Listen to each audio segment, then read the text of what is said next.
हाँ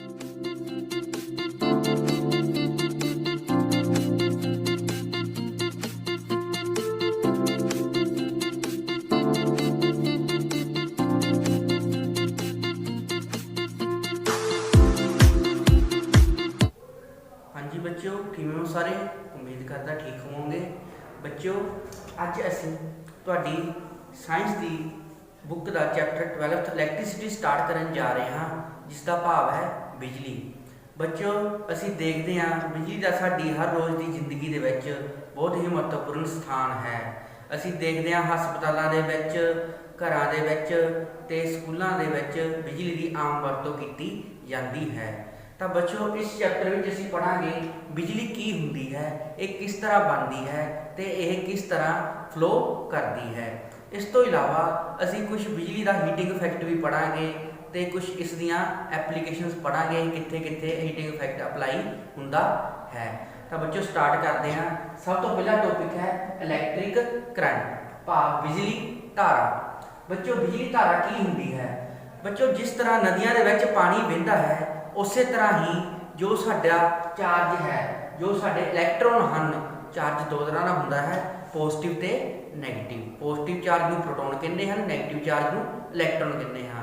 तो जिस तरह नदियां दे विच पानी वहदा है उस तरह ही साडे इलैक्ट्रॉन की हुंदे हैं, उस ओह बिजली की तार दे विच वहदे हैं, ओह कंडक्टर दे विच मैटल की तार दे विच वहदे हैं।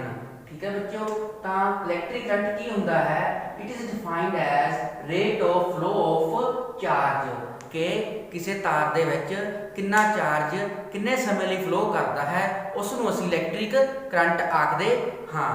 बच्चों इसनूं आई दे नाल, कैपिटल आई दे नाल डिनोट किया जाता है। जो साडा इलैक्ट्रिक करंट हुंदा है उसनूं कैपिटल आई दे नाल डिनोट करते हैं। तो बच्चों जे फॉर्मूले की गल करिए तो यह फॉर्मूला है I is equal to capital Q over T। Capital Q भाव चार्ज, T तो भाव है टाइम, मीनस कितना चार्ज किन्ने टाइम के लिए फ्लो करता है उसनूं असीं करंट आखदे हाँ।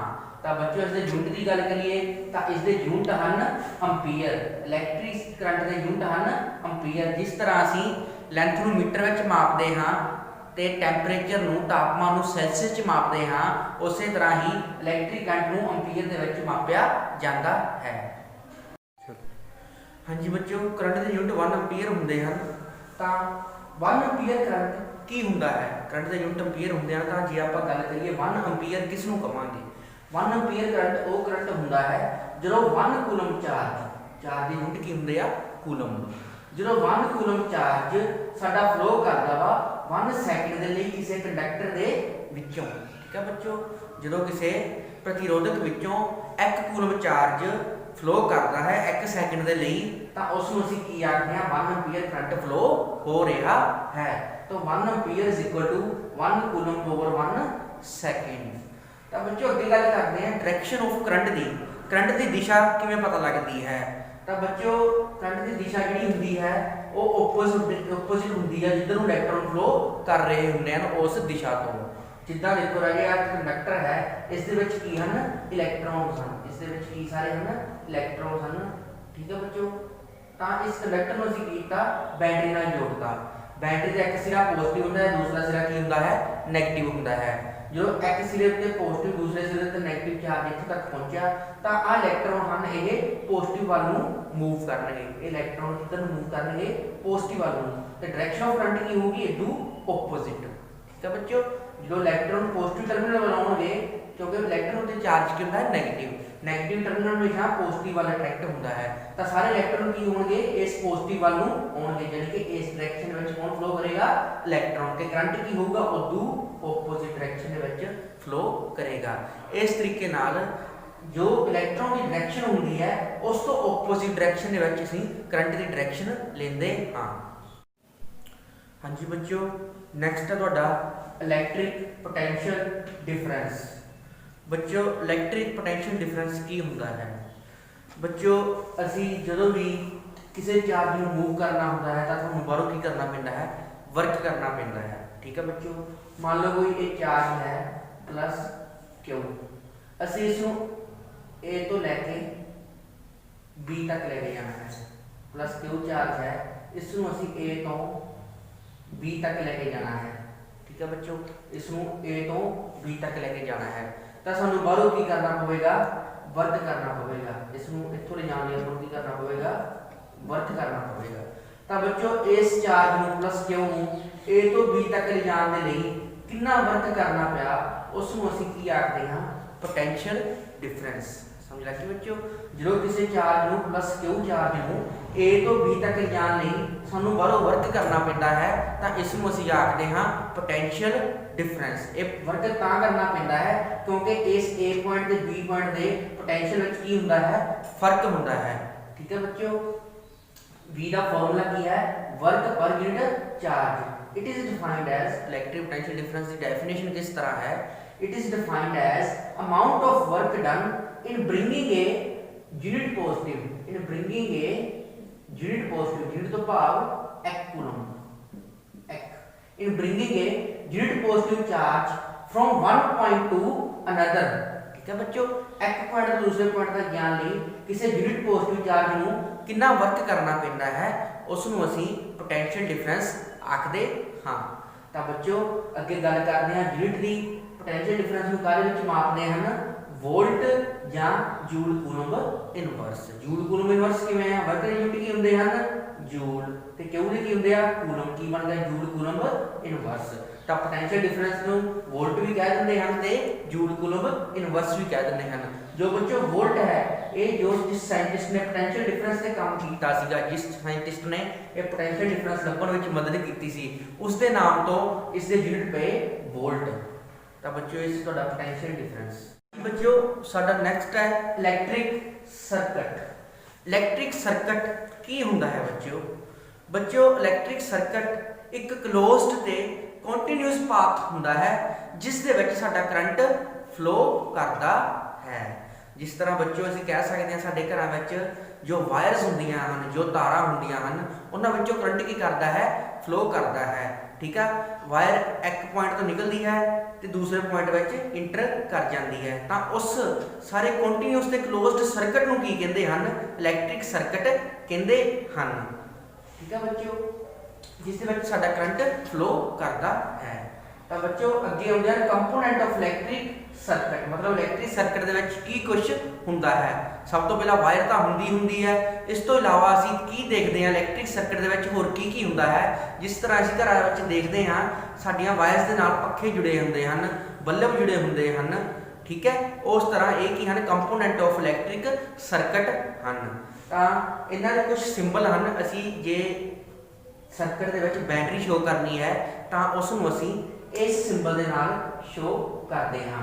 दो लाइनां, एक वड्डी लाइन एक छोटी लाइन, एक वड्डी लाइन ते एक छोटी लाइन। ठीक है बच्चों, इस तरीके नाल असीं बैटरी नूं शो करदे हां सर्किट दे विच।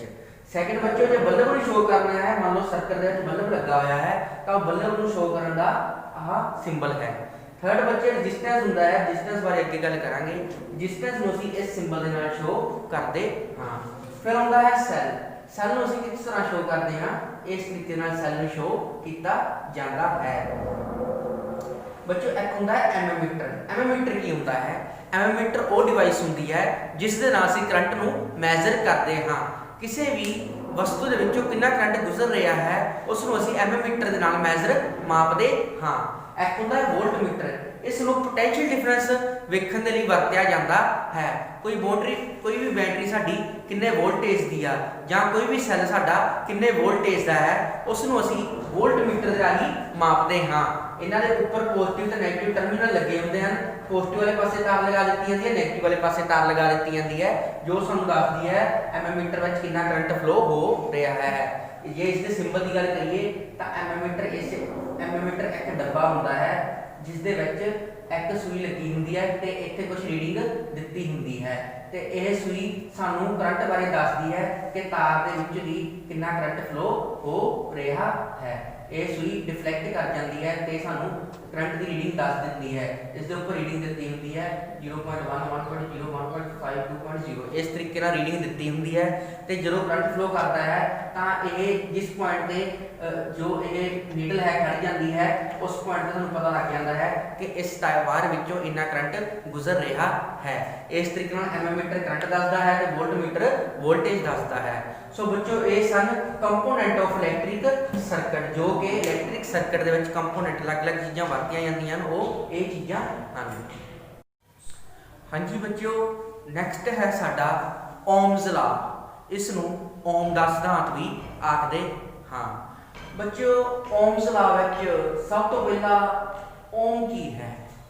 ओम जो है वो एक साइंटिस्ट का नेम है, एक साइंटिस्ट सी, उसका नाम मगर ओम लगता सी, तो उसने ये लॉ दिता सी, उसके नाम तो ये लॉ का नाम ओम्स ला बन गया।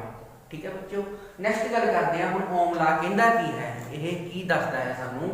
ओम ला कहता है कि potential difference V, potential difference आप नोट करते हैं V के नाम, कि जो पोटेंशियल डिफरेंस है across ends of a metallic wire, ठीक है, कोई मेटल की वायर है उसके विच जो पोटेंशियल डिफरेंस है, पोटेंशियल डिफरेंस किस होना है, जो असी बाहरों बैटरी लगाई है तो पोटेंशियल डिफरेंस होना है। तो potential difference across ends of a metallic wire in an electric circuit directly proportional to the current flowing through the circuit.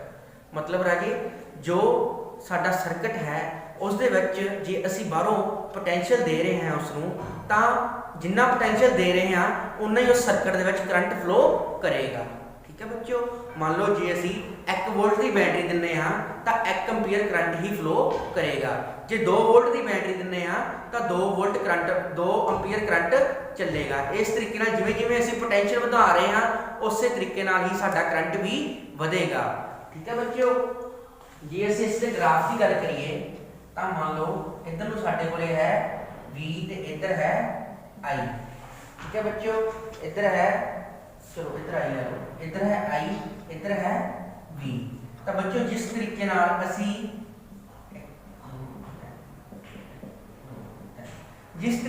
V की वैल्यू बढ़ा रहे हैं उस तरीके नाल साडी I की वैल्यू भी बढ़ेगी। ठीक है बच्चों, जो V की वैल्यू बढ़ा रहे हैं I की वैल्यू भी बढ़ेगी। तो इसनूं असी ओम्स ला दा ग्राफ भी आके दिंदे हां। ठीक है बच्चों, जिस तरह V बढ़ रहा है उस तरह I भी बढ़ रहा है। ठीक है बच्चों, तो ये साडा ओम्स ला दा ग्राफ बन जाएगा। तो बच्चों जे इसनूं मैथमेटिकल लिखना होवे कि V is directly proportional to I, कि जो पोटेंशियल हुंदा है वो करंट दे डायरेक्टली प्रोपोर्शनल हुंदा है। बच्चों डायरेक्टली प्रोपोर्शनल वर्ड का अर्थ है कि जिवें जिवें V बढ़ता है उवें उवें डायरेक्टली करंट भी साडा इंक्रीज होवेगा। ठीक है, जिस तरीके नाल असीं पोटेंशियल बढ़ा रहे हैं, जे बैटरी 1 वोल्ट की है तो करंट 1 एम्पीयर पैदा होगा। जे असीं पोटेंशियल बढ़ा के 2 वोल्ट कर दिंदे हां बैटरी का तो उधर करंट भी 2 एम्पीयर बनेगा। इस तरीके नाल जिस तरीके नाल असीं बैटरी का पोटेंशियल बढ़ा रहे हैं उस तरीके नाल साडा करंट भी बढ़ेगा सर्किट दे विच। तां अगे बच्चों V is proportional to I, proportional sign हटा के इसी कांस्टेंट यूज करते हैं जो यूज किया है R। V is equal to I R। R कित्थों आया, इस प्रोपोर्शनल के साइन नू खत्म करके कांस्टेंट यूज किया वो की है R। तो V is equal to I R, एक बन गया साडा ओम्स लॉ। इस विच R की है, R है रेजिस्टेंस। ਅਸੀਂ रेजिस्टेंस बारे अगे बहुत डंगाई विच पढ़ांगे। R की है रेजिस्टेंस। तो potential is equal to current into resistance है साडा ओम्स लॉ।